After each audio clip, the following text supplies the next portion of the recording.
Para a gente refletir hoje, eu trouxe mais um daqueles encontros do Evangelho. Quando a gente começa a folhear e ler os Evangelhos, a gente percebe que durante a passagem de Jesus, várias pessoas tiveram a dádiva de se encontrar com Jesus. E de cada encontro desses, para nós hoje, fica uma lição. Então hoje, eu trouxe um trecho que está no Evangelho segundo o Espiritismo, logo no comecinho, lá no capítulo 2, aonde Jesus diz que meu reino não é desse mundo. E o encontro que a gente vai ouvir hoje, que a gente vai perceber hoje, é um encontro que Jesus teve com Pilatos, momentos antes da sua crucificação. Para a gente se situar, vamos entender em que momento do Evangelho a gente está e o que está acontecendo, para que a gente entenda aonde que Jesus quis trazer para a gente essa ideia de que o reino de Jesus, que o reino de Deus não pertence a esse mundo. Nós estamos no momento da festa da Páscoa, aonde muitos judeus se reuniam em Jerusalém para festejar a festa da Páscoa e Jesus estava ali reunido com seus apóstolos, com seus discípulos. Jesus já estava há alguns dias ali em Jerusalém, já tinha feito várias pregações, já tinha feito vários milagres e já tinha deixado os fariseus muito nervosos, muito irritados. Os sumos sacerdotes queriam tirar Jesus de Jerusalém a todo custo. Os sumos sacerdotes já estavam querendo tirar Jesus de lá, já estavam querendo que Jesus parasse com as suas pregações há algum tempo.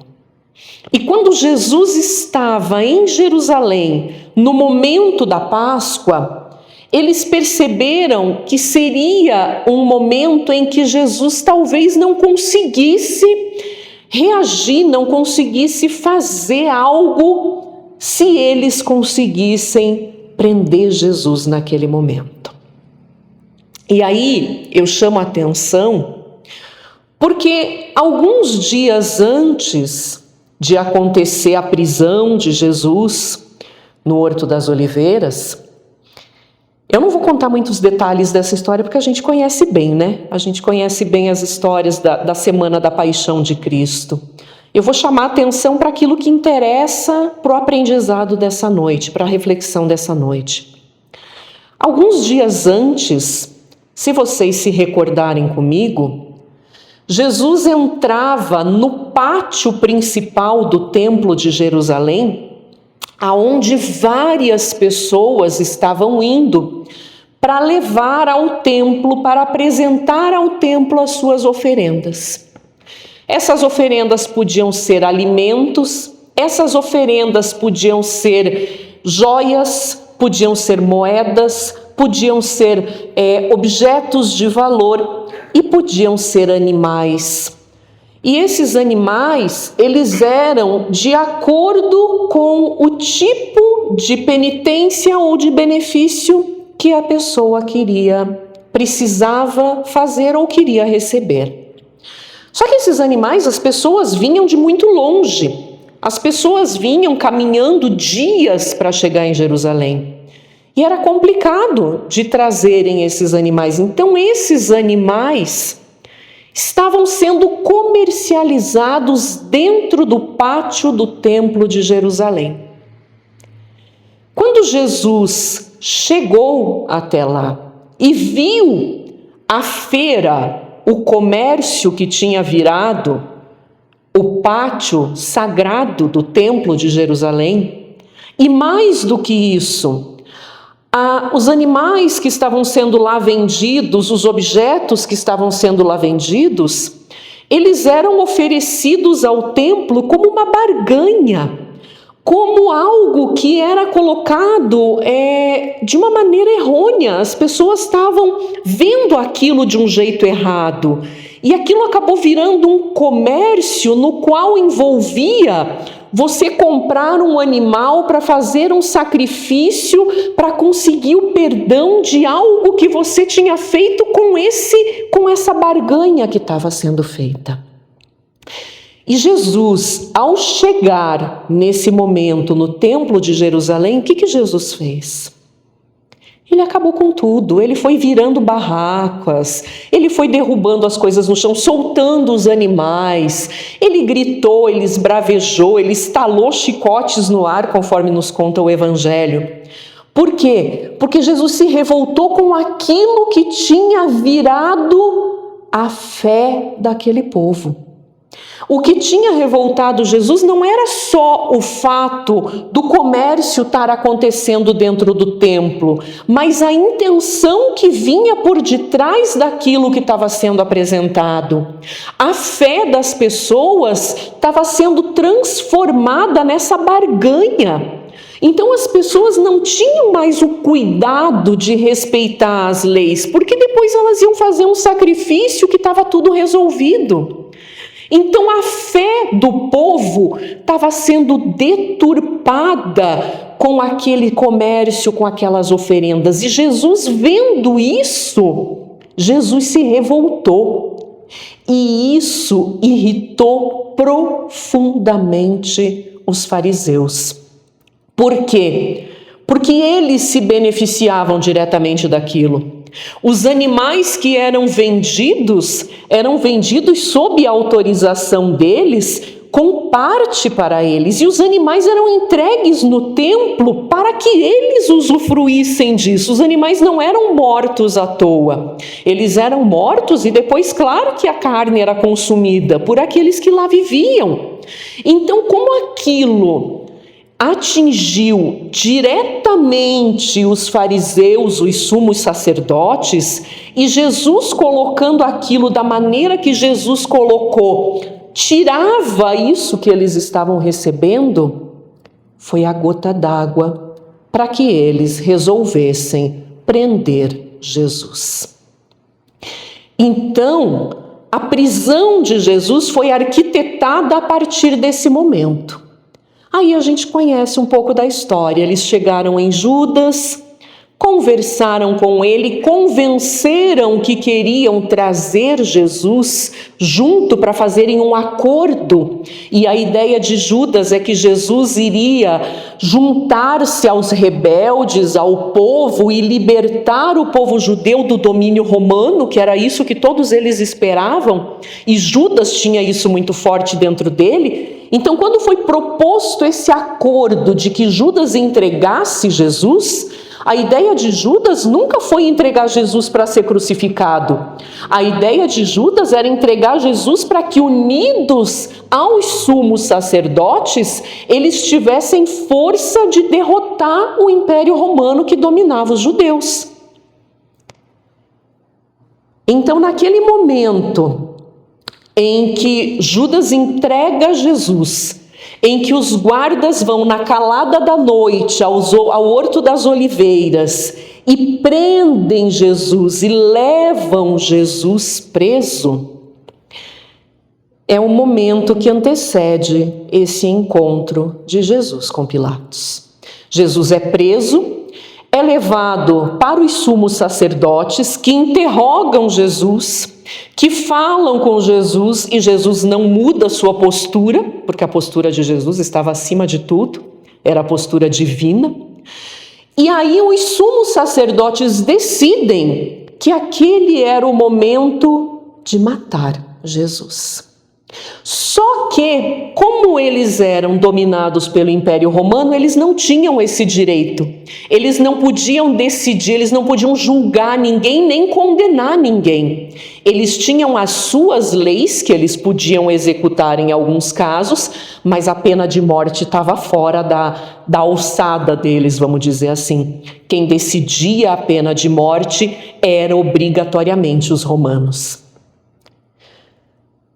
Eu quero frisar bem para vocês toda essa história, tudo isso que estava acontecendo, porque isso vai ter muito a ver com o que a gente vai ver daqui para frente. Jesus é levado até Pilatos. Pilatos era o governador da região onde Jesus se encontrava, representante oficial de Roma naquele lugar. Então, somente Pilatos poderia mandar matar Jesus. Quando Jesus é levado até Pilatos, Pilatos olha para Jesus, Pilatos conversa com Jesus e Pilatos não vê nenhum crime em Jesus. Ele não percebe, ele olha, ele diz: não há nenhum crime neste homem.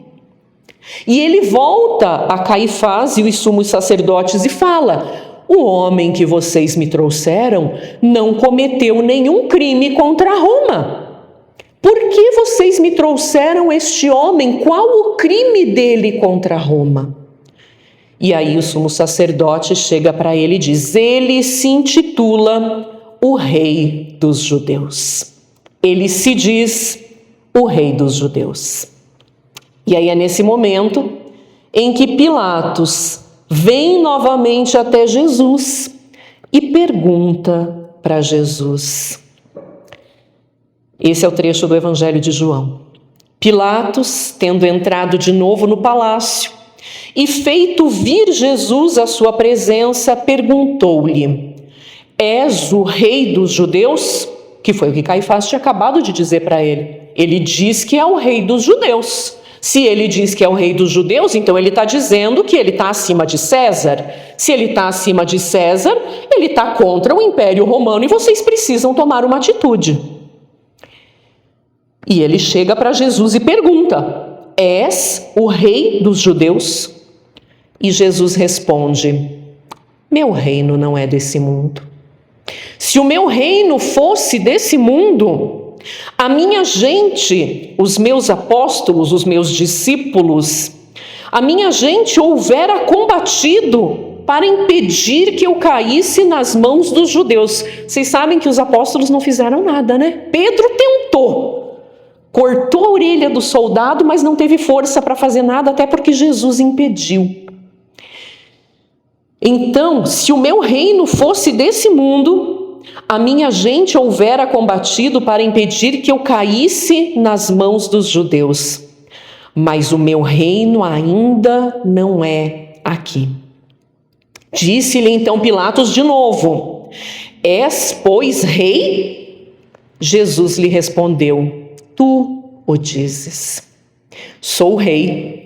Não nasci e não vim a esse mundo senão para dar testemunho da verdade.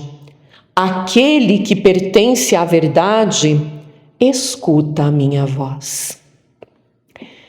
Nesse momento, narra o Evangelho, eu não trouxe no trecho para a gente ler, que Pilatos se vira como que falando para si mesmo e pergunta: e afinal de contas, o que é a verdade? E Pilatos tentou. Depois de ter essa conversa com Jesus, Pilatos pega Jesus, manda para os soldados e manda que Jesus seja açoitado.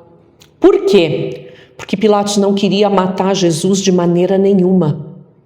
Pilatos não via em Jesus nenhuma culpa.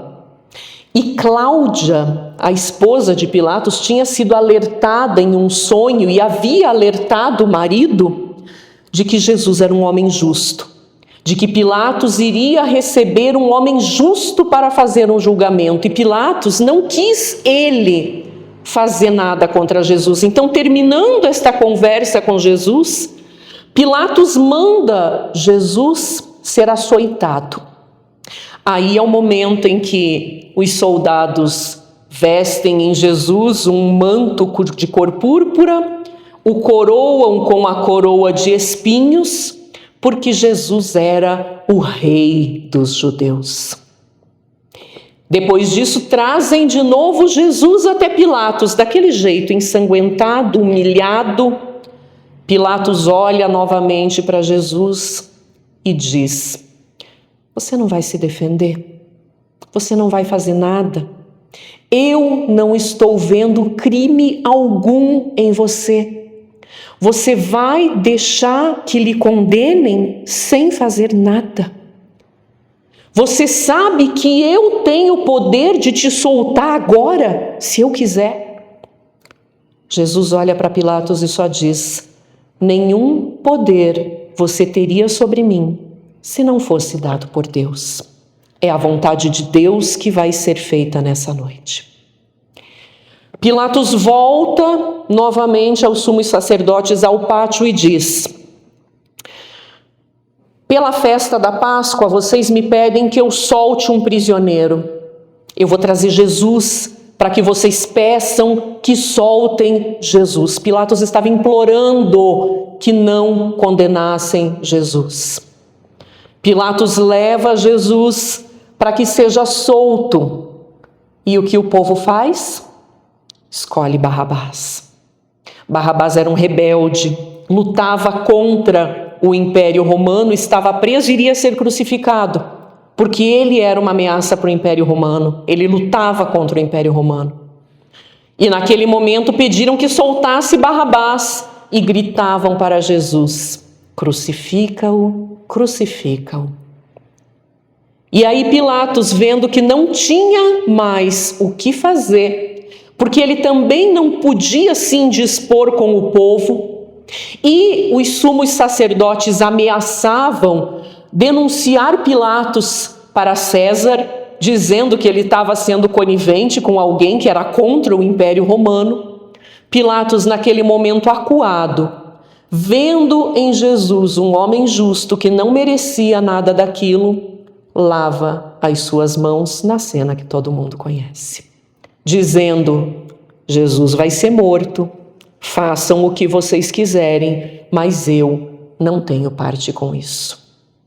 Embora, no fundo, a gente sabe que tem. Jesus deixa muito claro para Pilatos que o reino que Jesus veio trazer não é um reino desse mundo. Por isso, Jesus combateu de forma tão veemente, de forma tão com tanta vontade, com tanta paixão. Jesus colocou tanto para expulsar os vendedores do templo, para que entendessem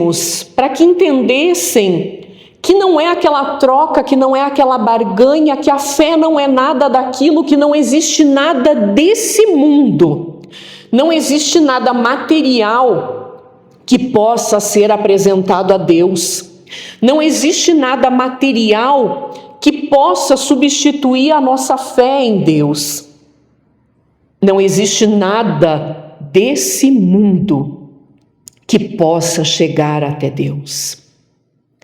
E aí, nesse momento, a gente vê que tudo aquilo que era colocado, tudo aquilo que estava ali, estava muito ligado a esse mundo.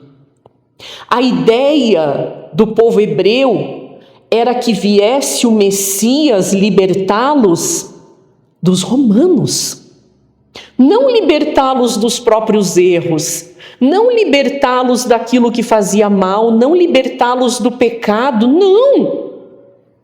Eles não queriam ser libertos do peso das provas, do peso das expiações que eles viviam. Eles queriam ser libertados para não pagar os impostos aos romanos.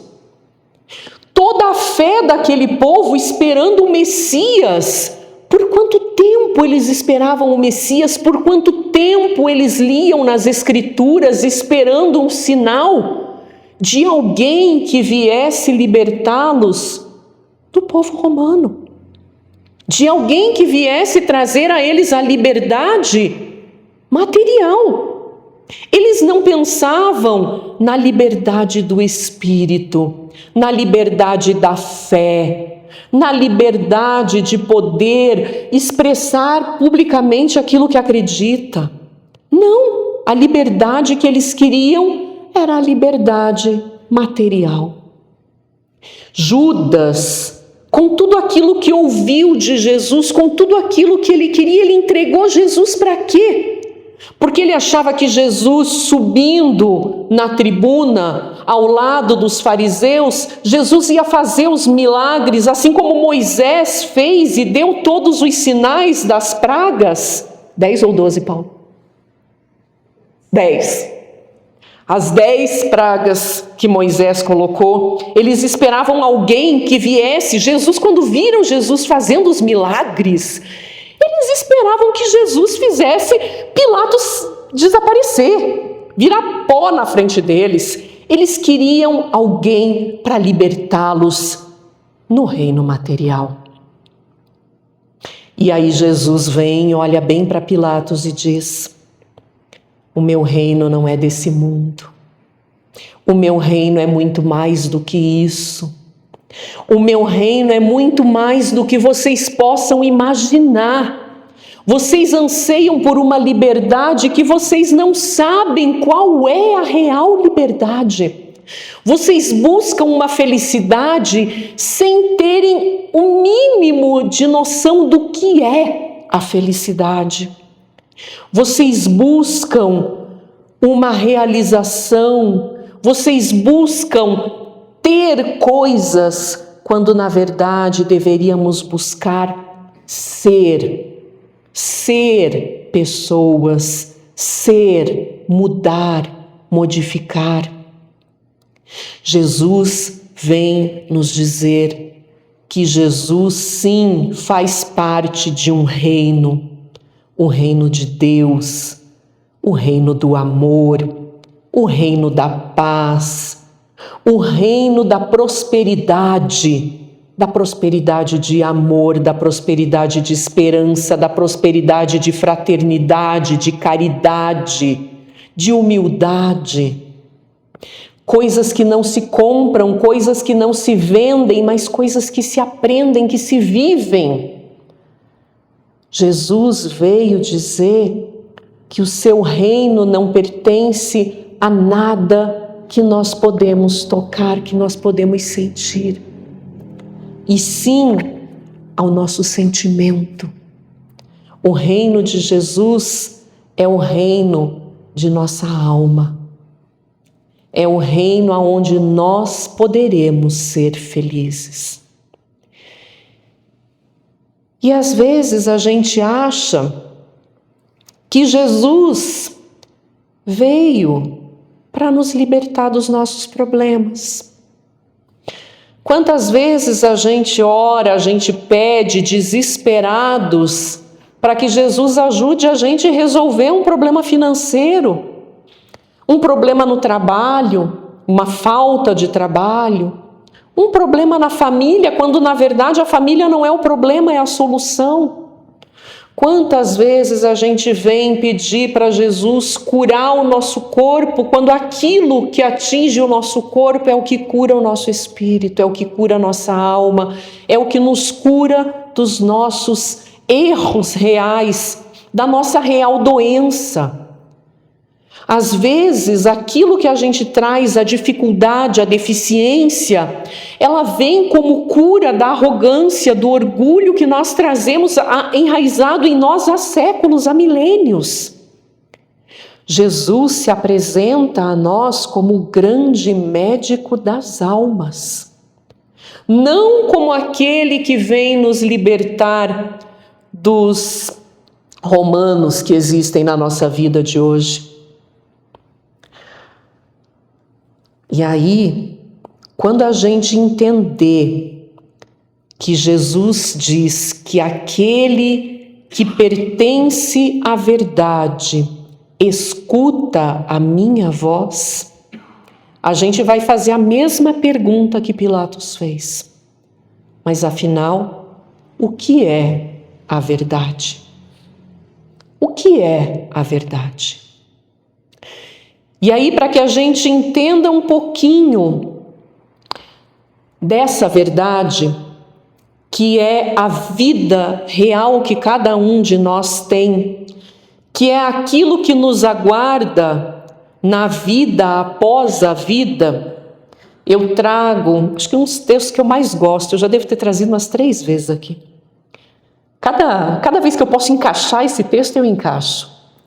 Eu trago do Evangelho segundo o Espiritismo um relato de uma rainha da França, aonde ela, do lado de lá, passando por tudo que a gente passou, chegando do lado de lá, como uma rainha. A gente aqui está tentando fazer alguma coisa, né? E não passa de um reles plebeu. Como uma rainha que ela era na terra, com toda a importância, a pompa que ela tinha na terra, ela nos relata como que ela chega no mundo espiritual. Como que ela se encontrou no lado de lá, no mundo espiritual, quando ela encontrou a verdade.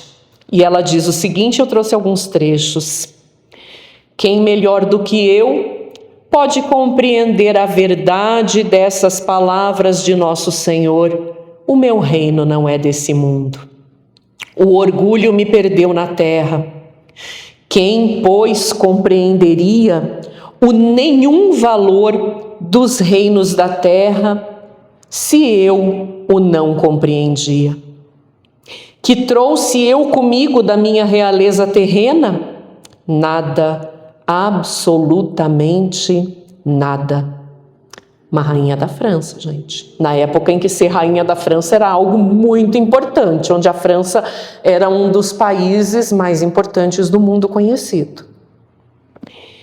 E como que para tornar mais terrível a lição, ela nem sequer me acompanhou até o túmulo. Então, antes de morrer, ela já tinha perdido a realeza. Rainha entre os homens, como rainha julguei que penetrasse no reino dos céus. Que desilusão, que humilhação, quando em vez de ser recebida qual soberana, vi acima de mim, mas muito acima, homens que eu julgava insignificantes e aos quais desprezava por não terem sangue nobre. Oh, como eu então compreendi a esterilidade das honras e grandezas que com tanta avidez me requestam na terra.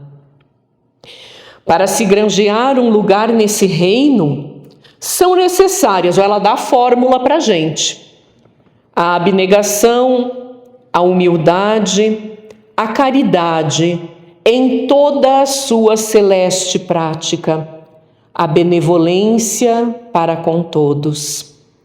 Não se vos pergunta o que fostes, nem que posição ocupastes, mas que bem fizestes, quantas lágrimas enxugastes. Correm os homens por alcançar os bens terrestres, como se os houvessem de guardar para sempre. Aqui, porém, todas as ilusões se somem à verdade. Cedo se apercebem eles de que apenas apanharam uma sombra e desprezaram os únicos bens reais e duradouros, os únicos que lhes aproveitam na morada celeste, os únicos que lhes podem facultar acesso a esta. Quanto tempo da nossa vida a gente passa correndo atrás de conquistar bens. A gente é ensinado assim, né? Que a gente precisa ser bem-sucedido, que a gente precisa ter um bom emprego, que ganhe muito bem, que tenha uma posição de destaque. A gente é ensinado pela sociedade que a gente precisa ter uma casa boa, grande, confortável, o carro do ano de preferência, trocando todo ano. Que a gente precisa ter um dinheiro bom guardado para que a gente possa descansar na aposentadoria.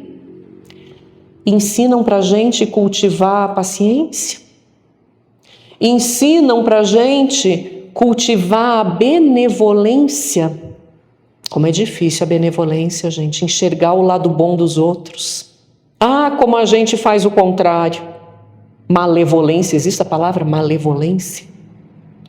para ver o lado ruim dos outros, mas não precisa nem falar muito.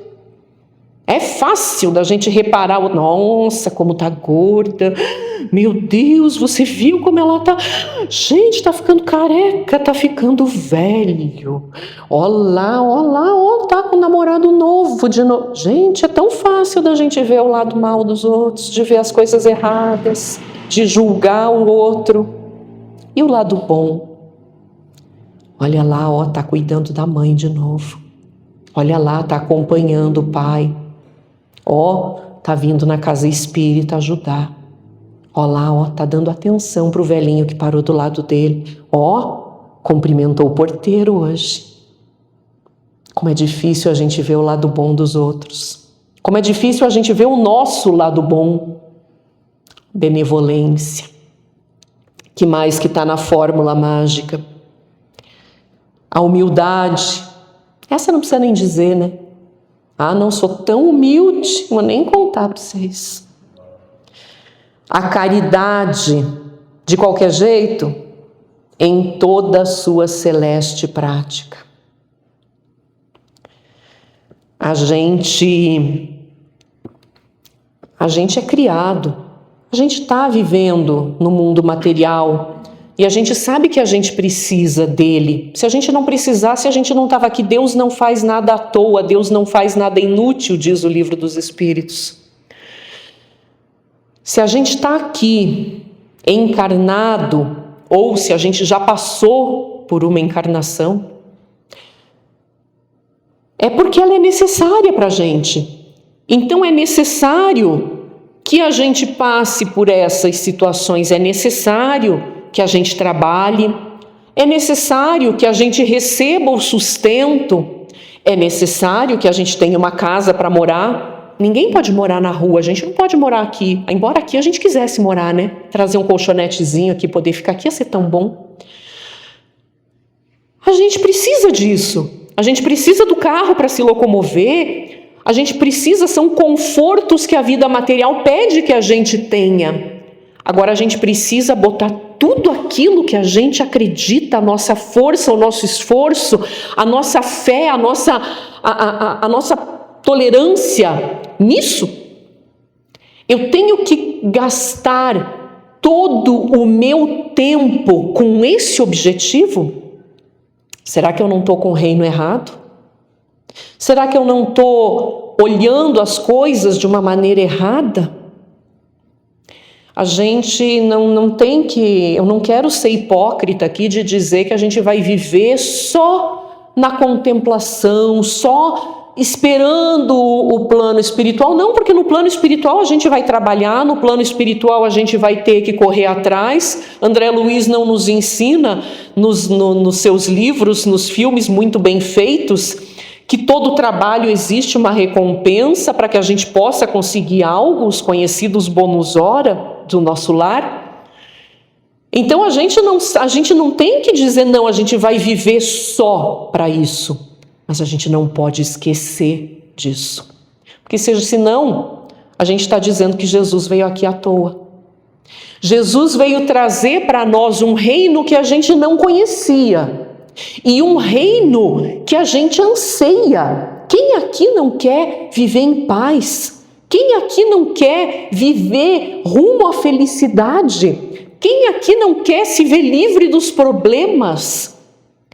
Quem aqui não quer deixar de ter que ter expiações, de ter que corrigir os erros de tantas existências?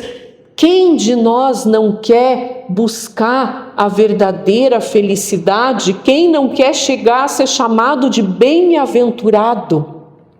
Só que para isso, a gente tem que compreender o reino de Deus. E aonde é o reino de Deus? Como é o reino de Deus? Se o reino é de Deus, quem é o rei? Deus. E o rei faz o quê? Dita as regras. Então, para que eu viva no reino de Deus, eu preciso viver conforme as leis divinas. Se eu conseguir viver dentro das leis divinas, a minha casa é o reino de Deus. O meu trabalho é o reino de Deus. A minha roda de amigos é o reino de Deus. Eu trago Deus para reinar na minha vida quando eu sigo as suas leis. Quais são as leis divinas? É a verdade. E aí a gente se pergunta, o que é a verdade? E Jesus nos diz que Ele é o caminho da verdade e da vida. E Jesus nos diz que nós devemos conhecer a verdade e a verdade vai nos libertar. Conhecereis a verdade e a verdade vos libertará. O que a gente está buscando aqui hoje? Um pouquinho mais da verdade, não é isso? Sair um pouco da ilusão do mundo material, sair um pouco da ilusão que a gente vive e entender, compreender um pouquinho mais da verdade. A verdade que é a lei de amor, que é o amor de Deus, que é a lei simples que Jesus nos deixou. Amai ao próximo como a si mesmo. Tão simples quanto difícil, tão simples quanto complexo de chegar lá. Mas Deus não coloca cargas pesadas em ombros fracos. Se aqui estamos, é porque fomos escolhidos. Escolhidos para compreendermos a verdade que vai um dia nos libertar.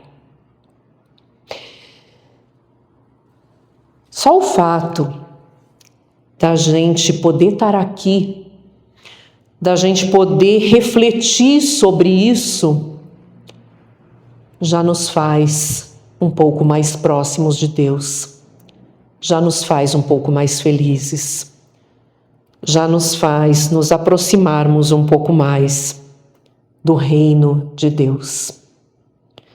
Que hoje fica bem claro para cada um de nós que não está nesse mundo, que a gente não vai encontrar nas coisas desse mundo. Então fica o convite para que aproveitemos, nós que estamos tendo acesso a toda essa informação, a toda essa possibilidade de estudarmos, a tudo isso que a gente tem, nós que podemos hoje agradecer não somente a Deus, mas aos missionários, aos mensageiros de Deus, que assim como Jesus nos trouxeram e nos trazem a cada dia a verdade. E a gente tem acesso, gente. Chico Xavier psicografou mais de 450 livros. Divaldo Franco, mais um bom tanto também. Raul Teixeira, Ivone do Amaral, entre tantos outros, às vezes desconhecidos, mas que servem de intermediário para que do lado de lá, da vida real e verdadeira, a gente tenha acesso às informações que nos levam a entender a verdade. Espíritas, amai-vos, eis o primeiro mandamento. Instruí-vos, eis o segundo. É isso que o Espírito da Verdade nos deixa hoje como reflexão. Que a gente possa cada vez mais buscar a verdade, para cada vez mais nos aproximarmos do verdadeiro reino de Deus, que vive dentro de cada um de nós. Obrigada a todos pela atenção. Obrigada, Rainha de França, mais uma vez pela mensagem. Obrigada a cada um aqui presente por nos dar a chance de juntos, mais uma vez, refletirmos das mensagens do Evangelho.